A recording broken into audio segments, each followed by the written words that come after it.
2025 ഏറ്റവും മികച്ച കേരളത്തിലെ തന്നെ മികച്ച കൗൺസിലറിന്റെ പ്രവർത്തനത്തിനുള്ള അവാർഡ് എനിക്കാണ് ലഭിച്ചത്. റോഡിൽ ടാർ ഇടണമെന്നുണ്ടെങ്കിലോ ഓടപണി ചെയ്യണമെങ്കിലോ അത്തരത്തിലുള്ള ജാതിയും രാഷ്ട്രീയവും നോക്കി പ്രവർത്തിക്കുന്ന ഒരു മേഖലയിൽ നിന്നാണ് ഞാൻ തുടങ്ങിയത്. എല്ലാം നഷ്ടപ്പെട്ടതല്ലാതെ ഒന്നും തന്നെ നേടിയെടുക്കാൻ സാധിക്കാത്ത ഒരു അവസ്ഥയിലായിരുന്നു കുന്നുകുഴി. ഒരു കൗൺസിലറിനെ സംബന്ധിച്ചിടത്തോളം ജനങ്ങളുടെ മനസ്സിൽ തൊട്ട് നിന്നുകൊണ്ട് അവർക്ക് വേണ്ടി പ്രവർത്തിക്കുന്നതിന്, അതായത് ഏറ്റവും താഴെ തട്ടിൽ നിന്ന് പ്രവർത്തിക്കുന്നതിന് സാധിക്കും. താഴെ തട്ടിലുള്ളവർക്ക് അവരെ മുന്നോട്ട് കൊണ്ടുവരിക എന്ന ലക്ഷ്യത്തോടു കൂടിയാണ് ഞാൻ ഇപ്രാവശ്യം വീണ്ടും നിങ്ങളുടെ മുൻപിൽ വോട്ട് ചോദിച്ചുകൊണ്ട് നിൽക്കുന്നത്.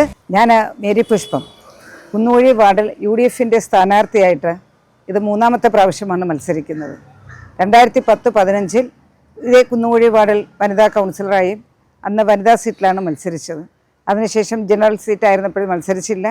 ഇപ്പോൾ 2020-25 മത്സര രംഗത്ത് ഉണ്ടായിരുന്നു. ഞാൻ വിജയിച്ചു. ഇപ്പോഴും ഞാൻ കൗൺസിലറാണ്. നിലവിലെ നോട്ടിഫിക്കേഷൻ വരാത്തത് കൊണ്ട് കൗൺസിലറാണ്. അതോടൊപ്പം തന്നെ ഈ വർഷം ജനറൽ സീറ്റിലാണ് ഞാൻ മത്സരിക്കുന്നത്. ജനറൽ സീറ്റിൽ എൻ്റെ പാർട്ടി എനിക്ക് തരാൻ കാരണം 2025 ഏറ്റവും മികച്ച കേരളത്തിലെ തന്നെ മികച്ച കൗൺസിലറിൻ്റെ പ്രവർത്തനത്തിനുള്ള അവാർഡ് എനിക്കാണ് ലഭിച്ചത്. അതോടൊപ്പം ഞാൻ ഈ കൗൺസിലർ സ്ഥാനത്തേക്ക് മത്സരിക്കുന്നതിന് എന്നെ നേതാക്കന്മാർ തിരഞ്ഞെടുത്തത് പ്രവർത്തനങ്ങൾ വാർഡിൽ വിലയിരുത്തിക്കൊണ്ട് തന്നെയാണ്. നമ്മൾ ഈ കുന്നുകുഴി വാർഡിനെ സംബന്ധിച്ച് ഞാൻ 2010 വന്നപ്പോഴത്തേക്ക് റോഡ് പോലും രാഷ്ട്രീയം നോക്കിയും ജാതി നോക്കിയും പ്രവർത്തനം നടത്തിക്കൊണ്ടിരുന്ന അതായത് റോഡിൽ ടാർ ഇടണമെന്നുണ്ടെങ്കിലോ ഓടപണി ചെയ്യണമെങ്കിലോ അത്തരത്തിലുള്ള ജാതിയും രാഷ്ട്രീയവും നോക്കി പ്രവർത്തിക്കുന്ന ഒരു മേഖലയിൽ നിന്നാണ് ഞാൻ തുടങ്ങിയത്.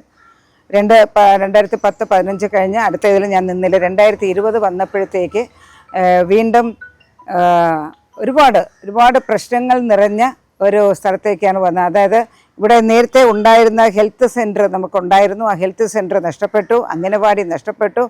എല്ലാം നഷ്ടപ്പെട്ടതല്ലാതെ ഒന്നും തന്നെ നേടിയെടുക്കാൻ സാധിക്കാത്ത ഒരു അവസ്ഥയിലായിരുന്നു കുന്നുകുഴി 2020 ഞാൻ വന്നപ്പോൾ.